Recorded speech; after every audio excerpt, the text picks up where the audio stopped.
All right, I think we're ready. Um, Welcome to everybody this afternoon to our webinar, Traditional Pen Testing is Dead. What's next? So before we kick off, I'm just going to jump into a bit of housekeeping. If you wouldn't mind jumping onto the next slide for me there, please, Declan. So ultimately, the goal of today is to educate you on the value of Echo's new approach to pen testing, which we've named Ethical Hacking as a Service. So feel free to screenshot any of the slides that you feel are relevant. But with that said, we will be recording this session. So you will get a copy of the recording and the slides tomorrow morning in your inbox. Now on to the team. My name is Kirsten Savage-Lyons. I am based in our Dublin office here at Echo. And I look after marketing for the company. Declan Timmins is also with us here today. He looks after our cyber team and leads GRC, and has developed the content for today's slides with Daniel Hahn. Daniel is one of our pen testers, ethical hackers, and they're both going to be chatting to you about the drawbacks of traditional pen testing and what brought them to develop this new service. We invite your comments and questions, so please do keep an eye on that chat box at the bottom of your screen, where Paige is going to be popping in to tell you where to put in a question. And at any point throughout, you can do that. We may answer it throughout or at the end, depending on how we're fixed for time. So we'll just jump in then to the agenda. So we're going to start with what is a traditional pen test, so what we've been doing all along, and then why ethical hacking as a service, what's involved in that, and then compare the two services along with the key benefits of ethical hacking as a service, and as I said, a Q&A at the end. So before I hand you over to Declan, I'm just going to start with a quick poll. So the first question is, when was the last time your business conducted a pen test? In the past 12 months, in the past 1 to 3 years, more than 3 years ago, or never? So I'm just going to give you a few more seconds to answer that.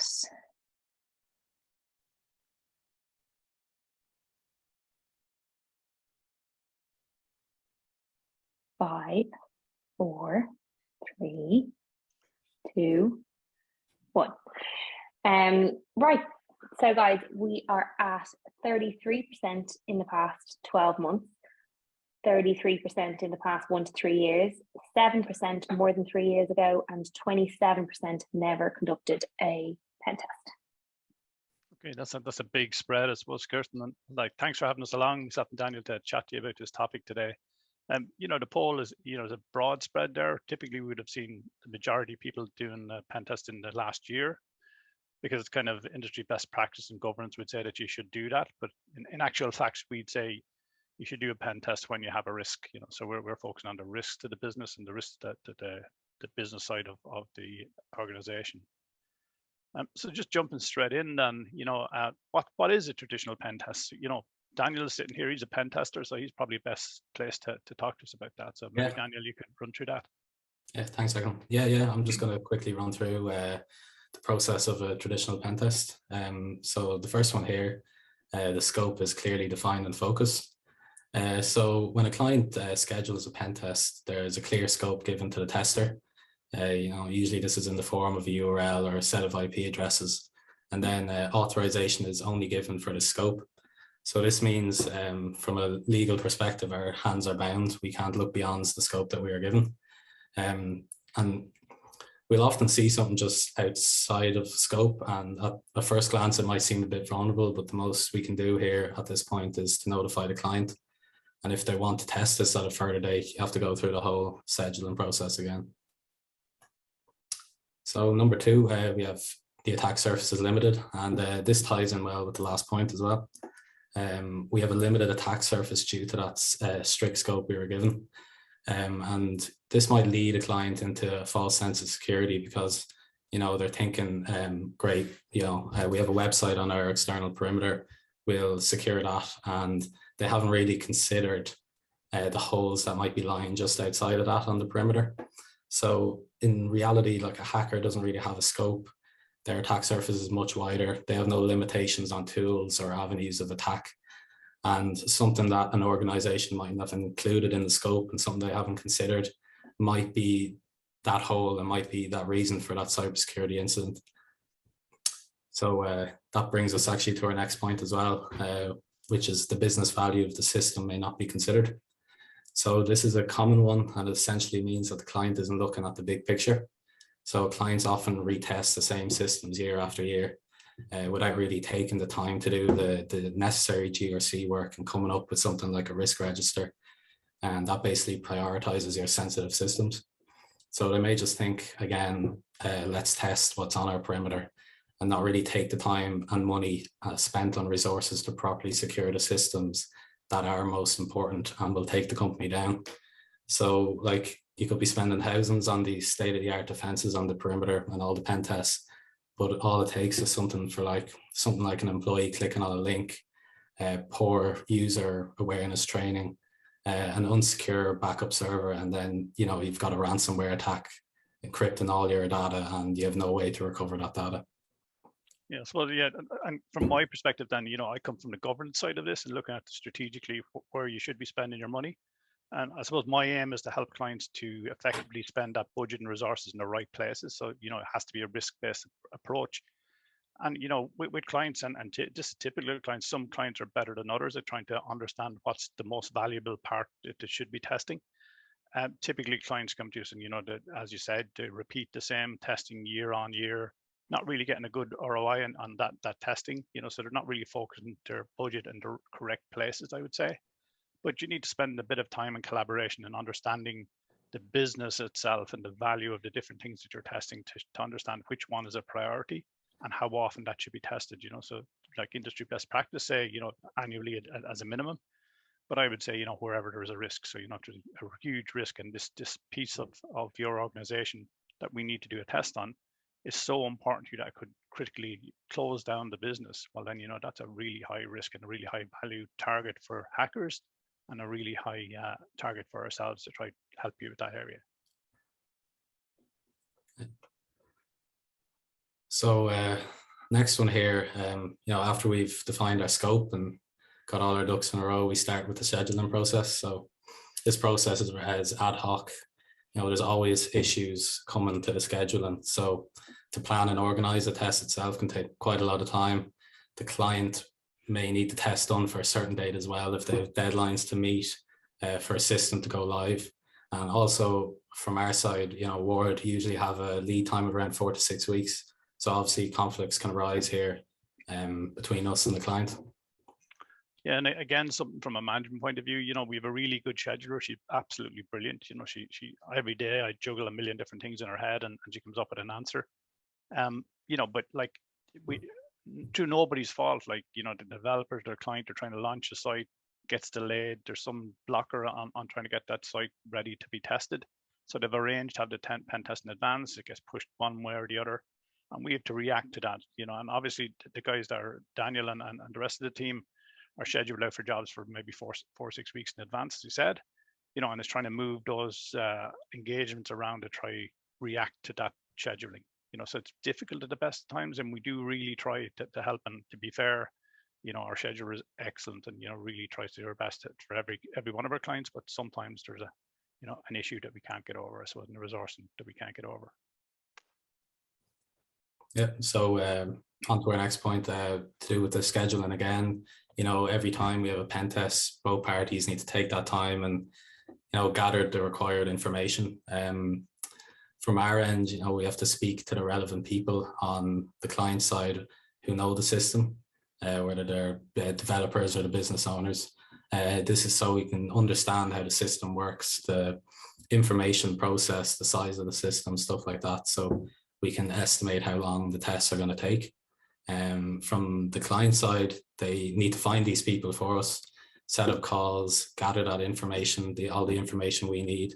And the problem here is, even if it's the same system being tested each year or each month or however long, you still have to go through this process. You still have to do this every time. And as well, like, it could be a different tester assigned each time. So back to the point where this is a constant ongoing process. Yeah, absolutely. And it's an area that we could do better in as well as our clients, you know. So like clients, you know, typically to have this information, it may be in a third party to collect it for us when we have to do the pen test, and it's gone and lost, you know, to all of us. Like after that, and ourselves, we gather the information. Obviously, you know, we have it on our systems. We use it to do the pen test. But again, you know, we're losing that information, and that's one of the, you know, the pain points for clients, and something we took account of when we're developing this ethical hacking as a service. You know, we want to gather that information once, ideally put it into some area that we can manage it. So, you know, understanding all your systems, again, good governance, you know, understanding all your systems, listing them all, having all the details in one place, really good and really powerful to have that there. And, you know, from an audit perspective, well, you know, a really good thing to be able to go to the central repository of all your information and have it there ready at hand. And also, I suppose, when Daniel and the guys do some of the pen testing, you know, they gain more insight into the web application or the infrastructure that's there. And, you know, that information should be fed back in. You know, that typically is lost because, you know, you move on, you get the pen test done. At the end of the job, then that information is all lost, where it could be captured and put back in as a kind of a more comprehensive description of the system or the web application. Yeah, definitely. So on to our next point. The scope and call to understand the client requirements. Again, this is a requirement before each test. Doesn't matter how often the system is being tested. We have to get that confirmation that the scope is correct, ensure that everything is covered, and send off that authorization form. Yeah, and again, like authorization, ethical hacking is all about authorizations, and you'll see that the definition. But you know, so we're legally obliged to have permission from you to test your infrastructure. So we do have to have that, and that has we'll check that scope is correct and that authorization is correct before we commence testing. You know, so again, you know, we need that call, and that call will tie in with your developers and tying up other people's time as well, I suppose. And last point here, again, to do with the scheduling. A lot of admin overhead involved. This is for both parties as well.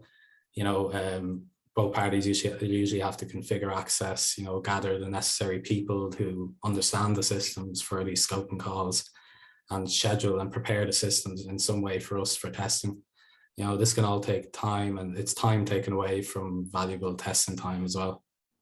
Yeah, so absolutely. And I suppose then looking at from the client perspective, like, so why do our clients come to us for a pen test? So typically there are three kind of areas.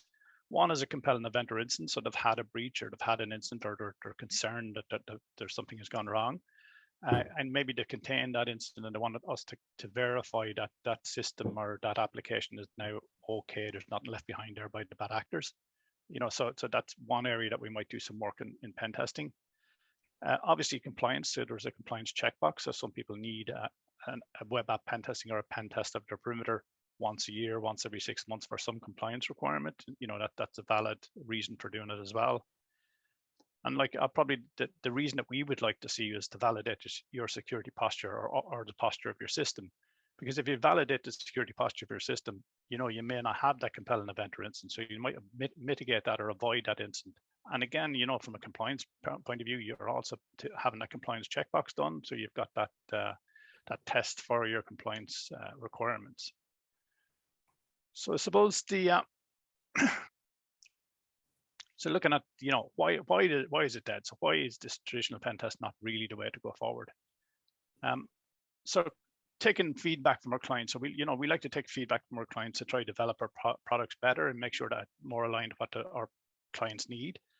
And, you know, clients are telling us like the pen testing budget is too narrowly focused, you know, so you're just focusing on, you know, individual points in time. You're looking at web applications. So there's only one very narrow focus that you're trying to spend all that money to test to make sure it's secure and there are no vulnerabilities there.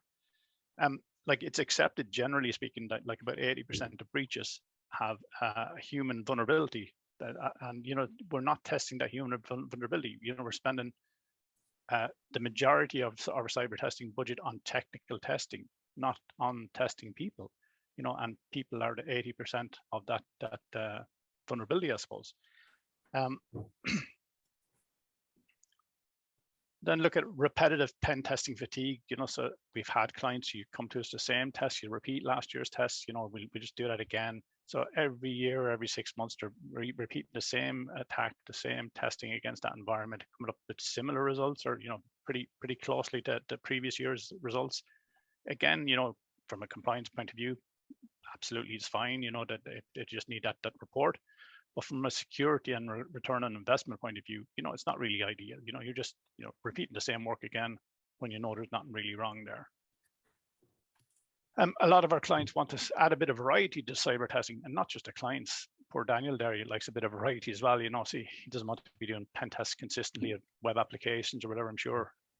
Yeah, it's a good point for us as well, because we have a lot of skilled people on the team, and it can get a bit tiresome doing the same old tests, and we're not really allowed to get that hackers approach, that mindset into our testing. Yeah, absolutely. And you need to hone skills on the team as well, so adding that pieces of variety around cyber testing is really important for a team to gain that experience. And ultimately what we're trying to do is mimic real hackers. You want to look at the techniques they use and the approaches they use and try mimic them to try attack your environment. So because it's better that we attack it and we show you how we get attacked it, and then you can close off that door, than the attacker coming and gaining access to your environment. And then testing flexibility. Again, this is a key problem with clients. So we do a web application pen test. Daniel does a really great job, spends a lot of time trying to figure out where all the gaps are in your web application or your perimeter. We write a report, very specific recommendations of how you can fix those gaps. We give you the report. You spend some time trying to understand the report. Talk to Daniel at the end of the engagement. He tells you exactly what needs to be done.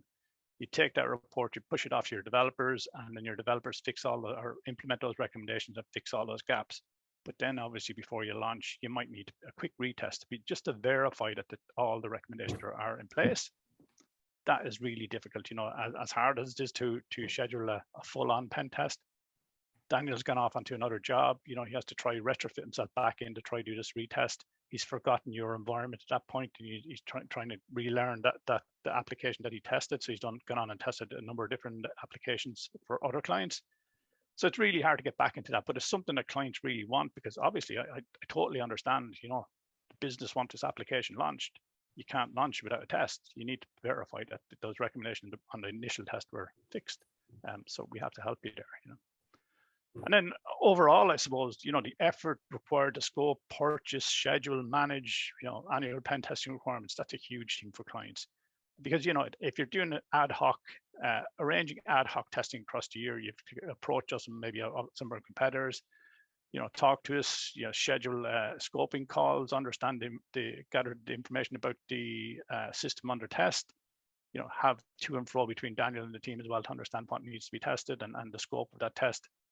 And then go off to your procurement and get it through your own procurement session. On our side, we have to go through our process to get it in for delivery into our service delivery.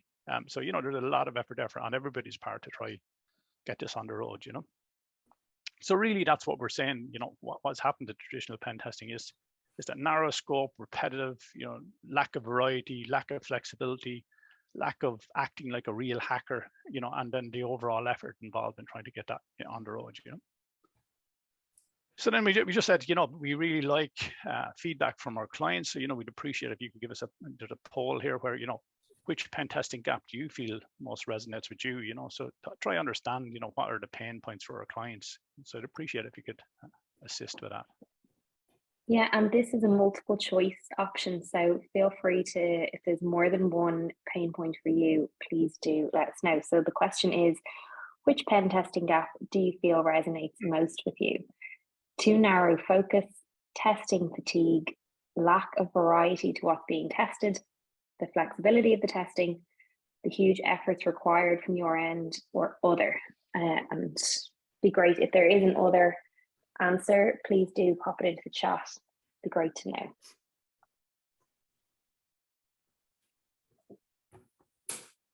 So nice to know, lads, that each and every one of the gaps that you outlined annoy everyone else too.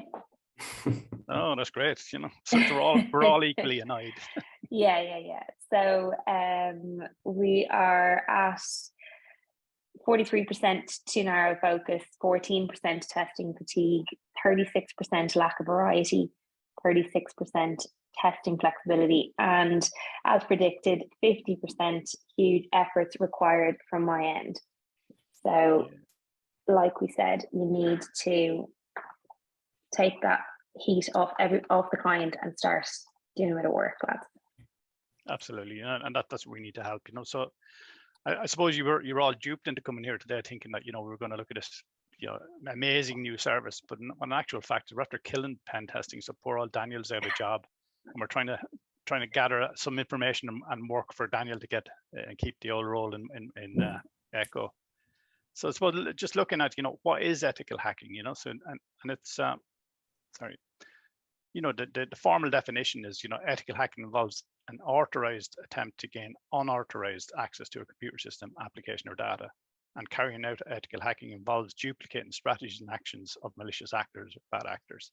So, that's the formal definition. But essentially what it is, you give me permission to attack your system.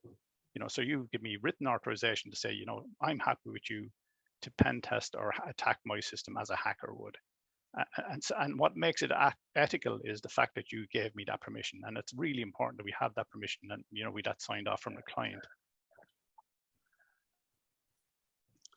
So then looking at the service, so again, what we're trying to do, we focused on those gaps that we saw before, and I think you all agreed with those gaps are pain points for everybody on the webinar.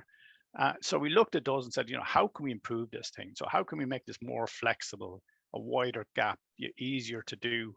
And we came up with this kind of concept of ethical hacking as a service. And so this service, we made a lot of options in here. So the options, the traditional stuff that we always do, we're adding them as options in here. So essentially, at the start of the year, we work with you to understand what exactly you need testing. So what's the extent of all the testing you could ever do? Pick and choose from these options, say, which ones interest you and which ones we should do.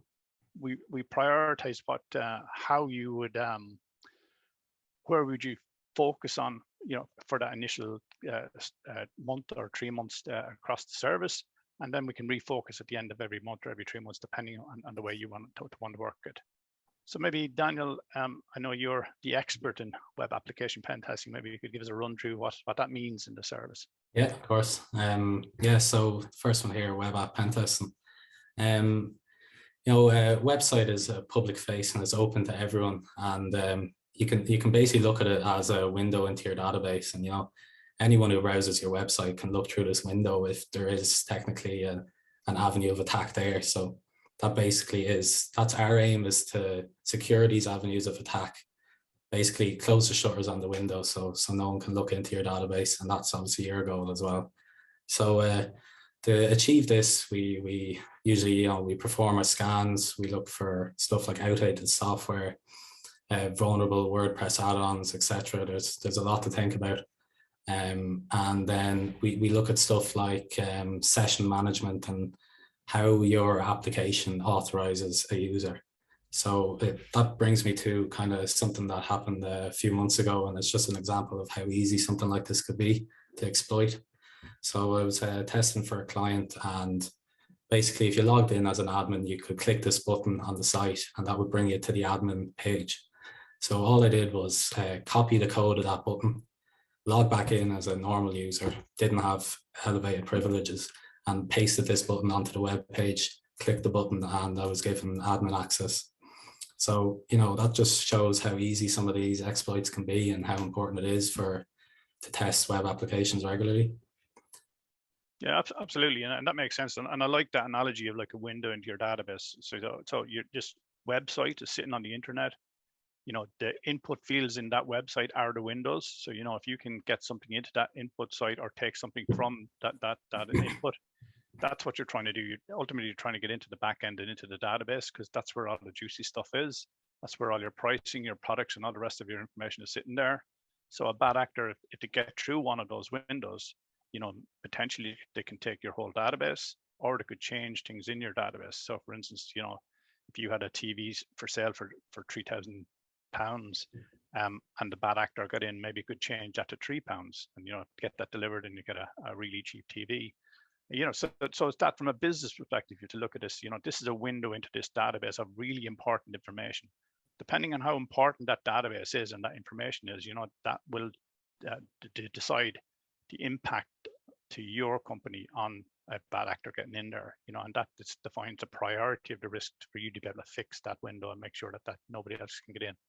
And absolutely, Daniel does a great job at that, and the guys, so.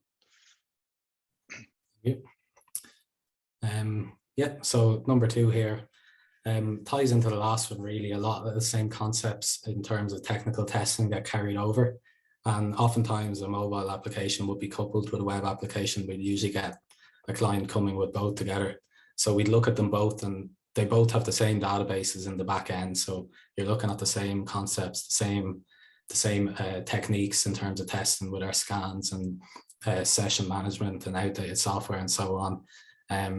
Where the differences arise with mobile is that we're focusing more on the quality of the code. So we do dynamic and static analysis. So static analysis basically running the application or testing the code without running the application, and then vice versa for dynamic. So basically similar to a website. And number 3 here is infrastructure pen testing. So this is kind of a catch-all for a few different tests that we provide. We provide internet perimeter testing, which is all your public-facing systems, internal network, Wi-Fi, and we do configuration reviews and stuff like that. So, your internet perimeter it can be looked at the same as the website, as it's a window into your internal network. And, you have stuff like ports and stuff, so that they would be the access points. So what we're looking at and what our scans focus on is analyzing these ports. If there's vulnerable services running on these ports, we have a look at that and exploit them further. And same with the internal network. We scan all the hosts on the network, look for vulnerable ports and services, and do some manual testing techniques as well. And in terms of our configuration reviews, we use the CIS benchmarks to perform configuration reviews on servers, user endpoints. We do some cloud configuration reviews as well. And we also provide Wi-Fi pen testing. So that's basically a configuration review as well, but we also try and crack passwords if passwords are being used. Yeah, and again, a really good analogy, like, these are windows, these ports that are open on your internet perimeter allow somebody to get through into your internal network. So what's in your internal network that they want to get access to? There are really important things in there that you need to protect. This is the first line of defense. So, ideally, this is a pretty good line of defense. But as Daniel and the guys have a look at your internet perimeter and find these windows, there could be a valid reason for that window being open. You might be hosting a website on that particular IP, or you might be hosting some other type of server. So it might be a valid business reason to have it there. But then again, there might be no reason to have it there. And we're trying to identify the ones that have a valid business reason, and equally the ones that don't. And the ones that have a valid reason, then, you really need to document that. So again, back to this documentation at the central repository of your environment. So, if you want to go back and say, okay, certain IP address, it has my web application on it, that's valid, happy days. And when Daniel or one of the team come back to retest again, you can look at that information and say, okay, this is what I'm expecting to see on your internet perimeter. God, I found something different. Here's a new IP popped up there with a really old server that somebody's just stood up and nobody's aware of, so that's a real vulnerability in your environment. And again, it's providing that broadened focus, so you're not just focusing on one individual point. But I suppose within this ethical hacking as a service, those first 3 could be seen as kind of traditional pen testing anyway, the things that we would normally do. And as I said, the mix between the budget spend on technical testing against the social engineering type testing, it's skewed in favor of technical testing. And technologies are good, if you keep them patched and up to date, they're not too bad at all. So, the likelihood of the guys finding major vulnerabilities there time and time again are probably slim, or they're not too bad, depending on your development team. But on the social engineering side of things, it might be a different story. So you're only looking for one. So if you take, I suppose, an attack that focused the mind, particularly in Ireland, is the HSE attack. So and the HSE was our health service. They have a staff of about 100,000 across the whole HSE. And one of those staff members, just one, clicked on a phishing link and an attachment, introduced malware into the environment. 8 weeks later, having laterally moved across the whole environment. It kicked off as ransomware. Our whole health service was gone for a period of 4 months. So that really focused the mind on a lot of organizations in Ireland and across Europe, because, you know, this, how easily and quick it happened, and the length of time that that organization was out of business, that couldn't, you know, do anything really, and they were trying to rebuild and struggle to try rebuild and get connections back up. But again, you know, 4 months, because one individual from a social engineering point of view clicked on one link, you know, without all, you've done all the testing, you've done all the technical testing, but this one individual has let you down, which you've not tested against. So the concept here then again is, you know, use some of that time to spend doing a bit of social engineering and red team, and I'll explain the difference between the two. So social engineering is generally what you expect, you know, people getting past your receptionist, people ringing their call centers, you know, trying to extract information about your environment, going on LinkedIn, going on open source intelligence sites, Googling across the internet to try to find lots of information about you that can do you some harm and help with trying to get into your network or get into your systems. If you take, for example, like, you know, the easiest way to compromise an organization probably is through social engineering, because even though Daniel and the guys are pretty good and pretty experienced pen testers, you know, it takes time and experience and knowledge to try find those vulnerabilities and to exploit those vulnerabilities and, you know, to get into your network. If somebody gives me the credentials, I just log in. So, you know, I had a client a pretty decent sized client in Ireland, and they asked me to check, they'd outsourced their call center and their IT support, and asked me to just check to see if I could get some credentials. So I got a number of credentials, and the final ask from the client was, can you just try get the main admin credentials for that environment? So I said, you know, unlikely that somebody's going to just give me the domain admin, but, you know, let's give it a try. Friday afternoon, 3 o'clock, ring the call center. Yeah, listen, working with John, trying to put in a few printers here. You know, I'm having real difficulty. John's gone off to a meeting. He gave me some domain admin password or something I need to install the drivers, and I'm after losing the piece of paper. The guys here said you could help me out. Look, is there any chance you give me a dig out? I'm going to be in real trouble here. And the person said, you know, have you a piece of paper? Domain admin password, immediately gone. 5 minutes, the whole thing was over. It didn't matter what I did after that. I had complete access to the whole environment. So you can see how easily that one individual can let you down. And it's not really the individual, it's the process, it's the, you know, the governance and all around who or what was the system that allowed him to give me that password. No, nobody told him not to give me the password if I just ring up. You know, so what was the system place that needed? And that's the things that we need to test. And I suppose from a red teaming perspective, that's like allowing a team of the hackers and social engineering guys across the team access to you as if they were hackers. So this is mimicking exactly what a hacker does. So, you know, we talk to clients in advance and say, let's agree things called trophies. So, you know, the trophy could be the domain admin password, credentials for an account, network share somewhere with important information there. So we'll go in and we'll agree those trophies. Then we'll go and gather some information about the organization, just like a hacker would do. Go everywhere, find as much information you can. We'll look to MITRE ATT&CK framework, which gives details of how you might attack an organization. We'll look at some steps that you might do there, and then we'll agree an approach to try to get access to that network share. So, for example, the approach might be that we'll walk into the building, get past reception, get to a network point, plug in a device, run some scripts, laterally move across the environment and take that data. In normal red teaming, if you went through that and you got to reception and you were stopped by the receptionist, didn't get any further, that would be a fail. You know, that the receptionist stopped you, you couldn't get access to that share. Red teaming has this concept, and Tiber.ie is a Central Bank of Europe put together this concept where, you know, that's just one defensive hurdle to get by. So let's assume you did get by it. So let's assume the receptionist didn't stop you and you're at the network point and continue from there. So to look at each step in that defense to see which ones are going to prevent you from doing that work and which ones let you go. And that's a really good way of doing red teaming, because, you know, you're testing every line in the defense rather than just the first one. And it's amazing how quickly some of the guys can get past reception. We've had lots of success in that area, and, you know, and lots of success in phishing campaigns against clients, organizations, and a variety of red teaming events, I suppose. And, you know, the guys are getting smarter and smarter and developing new things that work and tweaking things just like a hacker would do. So, you know, we're trying to mimic that hacker and have that wide testing. And then the last one, I suppose, is breach attack simulation, something that's pretty new. It's been around for a while, but it's pretty new. And that's a concept of having a cloud-based agent where it'll run technical attacks against an endpoint, let's say, on your environment.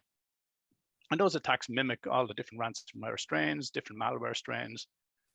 So you're getting this traffic going across into your endpoint, going through all those devices that are supposed to detect and protect you from the same types of technical malwares or executables. And you're trying to determine which ones are detected. Brilliant. We've seen and we understood that came true. Ideally, which ones are being protected against. So some of your devices are protected against these things kicking off.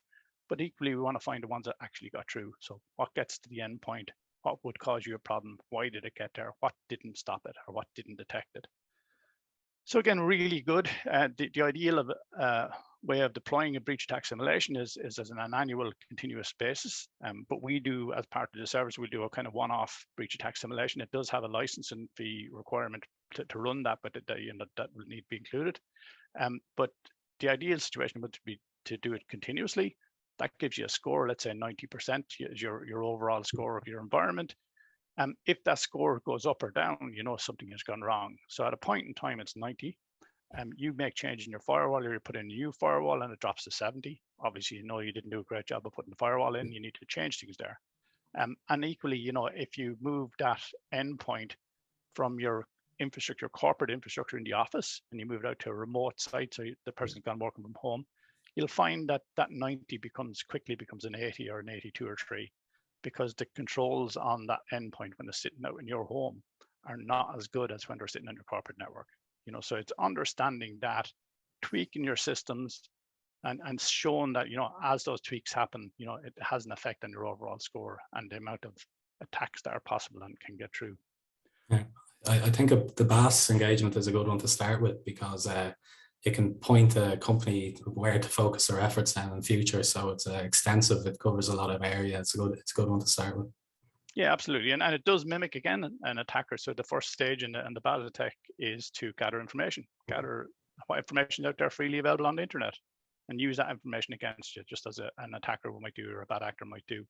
So you can see, like, what we're trying to do here is to gather all these discrete services into one service, so that you have that option, the flexibility to call upon that pen tester assigned to you, to be able to do some of these for you, focusing on what's best. And that works in collaboration with your team and the assigned pen tester to understand, what is the best for your environment at that time. So looking at a straight comparison between the two, traditional pen testing, as we said, limited test surface area, ethical hacking, wider cyber surface testing area. Repetitive testing obtains similar results. So, you're going that repetitive testing is just the same old thing time and time again. With ethical hacking, we're looking at variety of testing, new insights and results. So you really, the team are trying to understand all your systems and any varied attacks that might do. Traditional pen testing, inflexible. You have to stick to the scope and the schedule. So, you've bought this is exactly, from a legal perspective, that's what you bought, that's what we need to deliver, and we need to have authorization to do it. Similarly, really focusing just exactly what we purchased. In the ethical hacking, flexible testing, refocus at the end of each month or quarter. So again, the concept is that you'll buy a number of days across the year.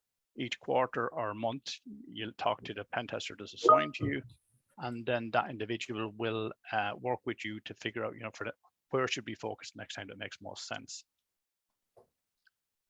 Gather and test parameters each time. So again, that was the difficulty. We all gather these parameters. We don't store them anywhere. We don't have them in one central repository. With the ethical hacking, that's what we're trying to do. We're going to gather up every possible thing that we could test and the details of it, and add it into one place and update it as we test, to make sure that it stays valid.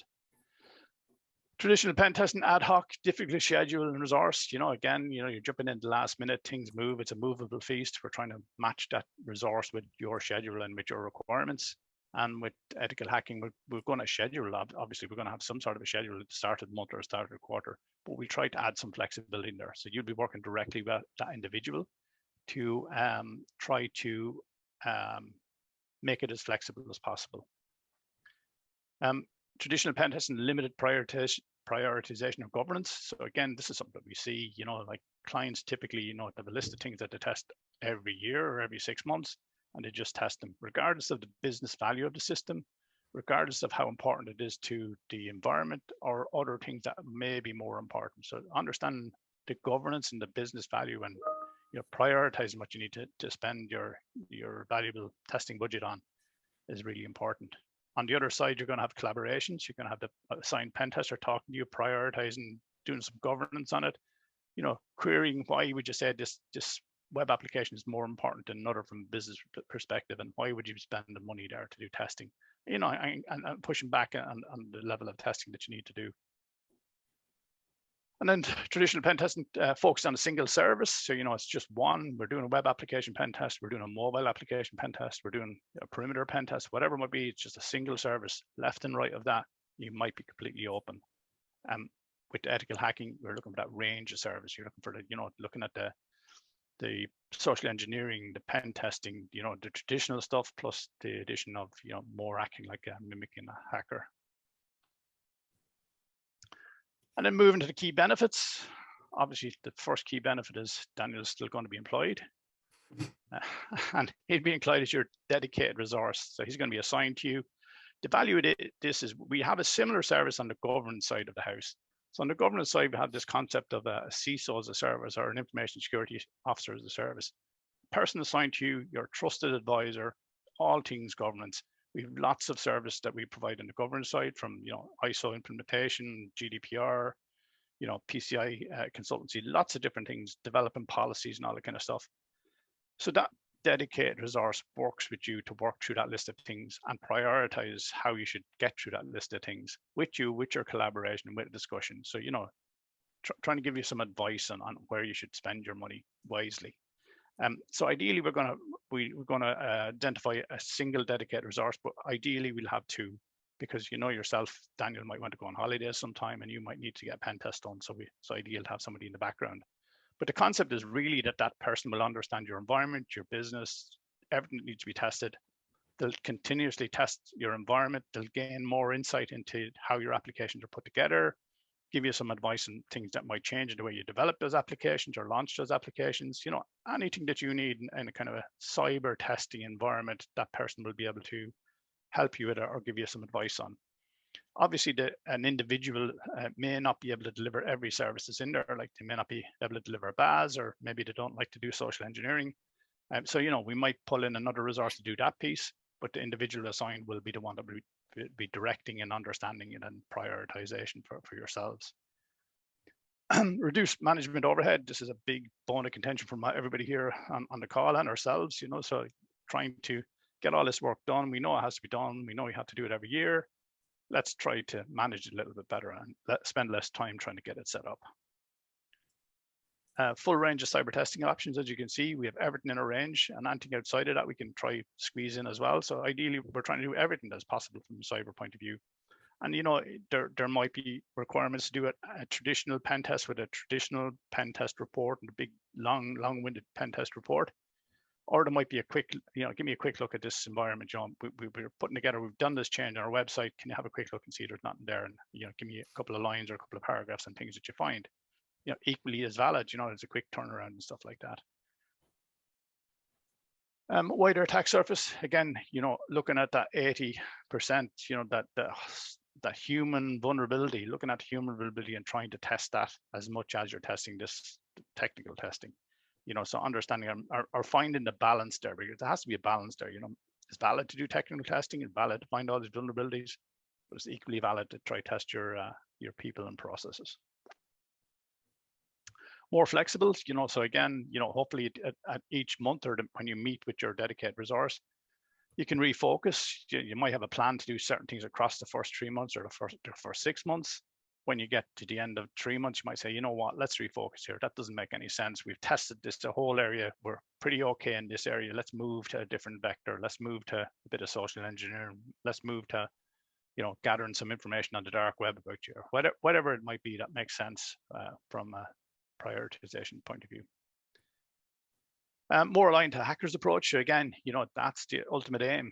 You know, let us be your hacker. You know, so we're going to be your hacker, and we're going to tell you what's wrong before the hacker comes along and takes your information or, you know, compromise your organization. And then more effective use of testing budgets. So again, we're back to that effective use of your budget and resources. Every organization we know has a limited amount of budget and resources to put to this. So it's trying to get it right, get the right mix, understand that you're dedicating that budget and resources to the right place where you have risks, where your greatest risks lie. You know, so it's really important that you do that, because then, you know, you get your best bang for your buck, you know. And then another poll, keeping you working, I suppose, you know. So in your opinion, you know, what benefits appeal to you? So again, you know, we really like client feedback. You know, we can tweak this service a little bit based on, you know, feedback from our clients, because we want to match exactly what clients want from us, you know.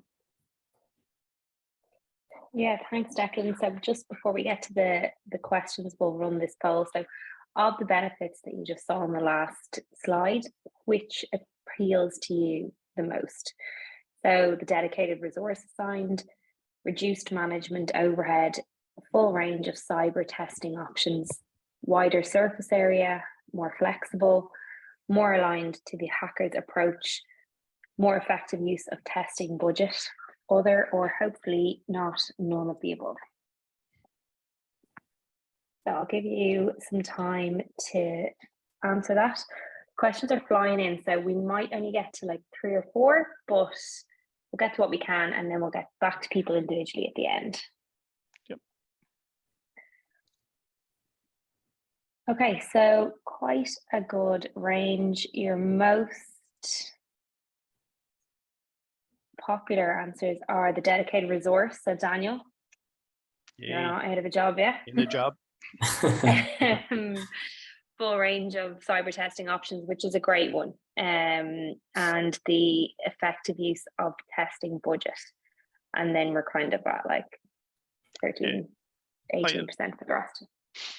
That's really interesting, because we do feel like having a dedicated resource makes sense. You know, from Daniel's perspective, you know, he becomes friendly with your development team and yourself and your business, and you know, understand your environment, understands how the developers work, you know, the little quirks that they use or shortcuts that they use that should be avoided, and, you know, work with them to avoid them. Is not a confrontational thing. It's, you know, doing the best for everybody. So, you know, ideally that dedicated resource, have over time, as you say, you know, we gather information about your website. Having done a web app pen test of the website, Daniel has more information about that website. You know, we need to gather and put that in somewhere in this run book for pen testing, so that the next time we go to, we have more of an insight, and we might refocus within that website, because it might be, you know, a huge amount of effort to try to do every page within that website, but we'll understand where are the most important pieces, you know. So it might be where people add credit card details, it might be where people have an admin panel, you know, so we might focus on those areas and do a little bit more work in those areas, because they're the areas of the biggest concern and biggest risk. Good stuff. All right, so this first question, I'm guessing it might go to you, Daniel. For configuration checks on endpoints, do you check Intune settings? Yeah, so Intune, yeah, we do. We do a lot of cloud-based configuration reviews, and we do endpoint assessments, and we have done configuration reviews of Intune. And for all of those, we use the CIS benchmarks as a guide for our reviews. So yes. Okay, great. Any limitations on OS, Windows, Mac OS, iOS, Android, Linux, or BSD? No. Like all our pen testers are vendor agnostic. We've had experience with everything, and so are our scanners. So there's no limitations on operating systems or vendors or anything like that. And in terms of iOS and Android, obviously, if you're coming to us with an iOS application, it's going to be a bit more difficult because they're inherently more secure. But as I said, we do it all the time, and it isn't an issue. Okay.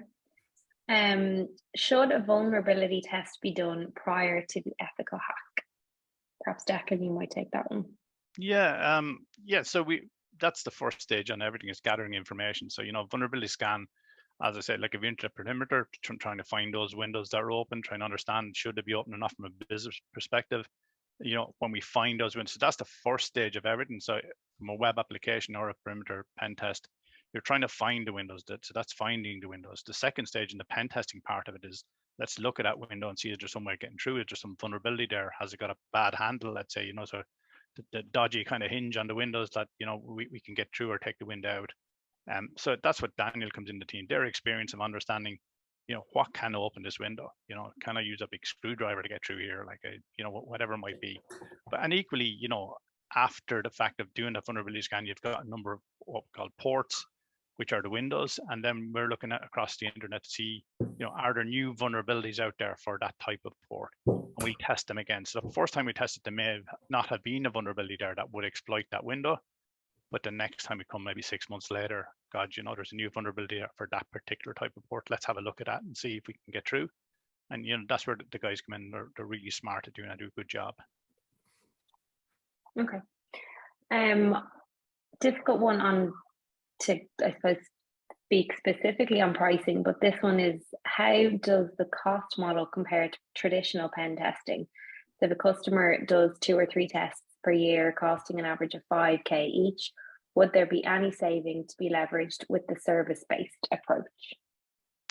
Yeah, well, I suppose there is, because you're reducing the overhead of that to and fro. Each test has been set up ad hoc. So if you do 3 a year, you're going to have 3 conversations with a provider. You're going to have to talk and gather the information each time. Engage your development team. Have all that information to hand. That has a cost in itself. Each time you're going to have a kickoff call. So that's like 3 times the kickoff call, where the ethical hacking, you might have 1 at the start and understand that, and catch ups every month, let's say, or after that. And then, like, I suppose from a focus and a risk, so we're talking about risk. So you really want to understand, doing 3 traditional pen tests. Okay, it might make sense from a compliance that you have to do it, but are you really getting to where the risks are? Like, and that's the value of the services that Daniel's and experience and knowledge and experience of other environments and working with other business and governance approach. Like the pen testers in more, they're not just pen testers. They understand the governance and the business as well. So they're trying to match what's a really pain point for you as a business. How are you going to lose money as a result of a vulnerability that I'm going to find? And they're going to match those 2 together to make the business understand that value. Okay. And we'll end with one final one. Once we do a pen test, what do we do with the report? So I suppose, traditionally with a pen test, you just hand them a report, it goes in a drawer. Yeah, absolutely. That's the experience. So ideally, you don't put it into the drawer before you fix all the problems in it. So our approach, like, is Daniel will do the pen test, and he'll produce a lovely report, great recommendations, and specific vulnerabilities that are there. Go on a call with the client and the developers and say, we found all these issues. Here's what you need to do to fix them. Ideally, the client will take that on board, get the developers engaged immediately, fix the problems, and we'll go and retest it afterwards, possibly to re-engage. What does happen sometimes is clients are busy. We completely understand. The report sits on the desk. 2 or 3 weeks later, it ends up in a drawer because, let's say we have to hide it away. It sits in the drawer there and nothing gets done. And we've had an occasion where a client came to us like after 6 months and said, you did a pen test environment like 6 months ago, and now we've been attacked, and we've been breached, and you didn't do that job well. Well, actually pull out the report, because the actual vulnerability that was exploited was in that report. We told you how to fix it, but you just didn't do it. So what you should be doing from a governance point of view is taking that report, like you would do any report or any recommendation, taking all the recommendations from it, putting them into your risk register to manage it. And that risk register will be reviewed monthly to see what are the prioritized risks. Daniel and the guys would have told you what the priority for fixing this problem would be, and that will sit into your risk register. So then you have a kind of a way of deciding where you're going to spend your budget to fix those problems. So is this a real priority? Yes, it is. Let's fix that one and assign the budget and resources to that. And then, you're aware of all these risks that sit in risk registers. And I suppose what will help going forward is if we have that kind of centralized Excel run book for testing, you can go there and see, here's a web application that was tested previously. Here's a link to the report. That report contains 5 very high vulnerabilities that we needed to address. Have we addressed them or not? I mean, so it's a kind of one-stop shop to find from a cyber testing point of view where you are at any point in time. Right, you can kind of stick around as well and help them solve those problems. Yeah, I am absolutely. conscious of time. Yeah, sorry, absolutely. So across the Echo group, obviously, you know, we find the problems, but we can also fix them. So there's lots of really smart people across the group who can fix any problem in any environment, whether it's web applications or perimeters or infrastructure, well, cloud, whatever it might be. So there are really smart people across the Echo group that can help with that. You know, so from our team, we're doing the assessment and the kind of identification of the problems and giving you the recommendations. But if you want to implement it, absolutely, we can help. Yeah. I am conscious of the time, but one did come in and it might be a bit vague, but maybe Daniel. So what is best for home workers? Yeah, okay. So the problem with working from home is the fact that you're bringing that data away from the office. So you're looking at it from two kind of sides. You're looking at it that you're bringing this data into an insecure network, someone's home network, and you're bringing it out of the office. So you kind of have to look at it from a GRC perspective and a pen testing side as well. So from the GRC side, you want to be implementing stuff like, you know, remote working policies, clear desk, clear screen, stuff like that to ensure that data is secure in that way. And then from the other side, as we said before with the BAS engagement, one vector in the breach attack simulation is that the remote working. So that will test that whole network aspect of it. Yeah, absolutely. So I totally agree. Like your home office is an extension of your corporate office. So, you know, you just happen to be sitting in your bedroom or sitting in your home office, you know, a dedicated home office. The challenge is there is that you're using your own Wi-Fi. So your own Wi-Fi has a potentially default password being used in a default, you know, that you bring in your home router from Sky or Vodafone, whoever it might be that provided. Everybody knows what the default passwords and admin passwords for those devices are, so they could be compromised. You know, there's lots of people on your home network, so the kids and everybody are playing on different environments. Maybe they're playing on your corporate laptop, which they shouldn't be, but, you know, maybe they are. They do something wrong or they gain access to something they shouldn't do, or leave it open, you know, and somebody else goes and does it. Or you're sharing a home office, you know, you're in an apartment block or something, you're sharing with different people. Somebody else goes and does something bad. Maybe the thought was funny, but you know what? It may not be funny to yourself, and it might be cause you issues in your corporate life. So it's I suppose understanding that your home office is an extension of your corporate office, and you should have the same rules should apply. The clear screen, clear desk, all the usual stuff, the passwords. You know, trying to lock down that piece of network as much as possible by, you know, changing your default password in your routers. You know, trying to do whatever you can and understand who's on your network, you know, so monitoring what devices connect to your network at home as well. You do that in a corporate office, like why wouldn't you do it at home when you're connected to your corporate office? You know? Yeah. Okay, well, with 1 minute to spare, we'll leave it there. Thank you, Declan and Daniel, for your very detailed presentation today. And to any questions we didn't manage to get to, we'll no doubt the sales team will be hopping on a call with you in the morning. These slides and the video recording will be with you in your inbox tomorrow morning as well.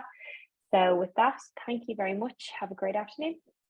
Thank you, and thank everyone for attending. You know, I know there's lots of webinars out there, and you know it's great to get people on board and to hear the feedback from the guys as well. And thanks for Kirsten and Paige and Daniel for getting us and organising and setting it up and attending and keeping poor old Daniel in a job. Thanks, guys. Bye. Cheers.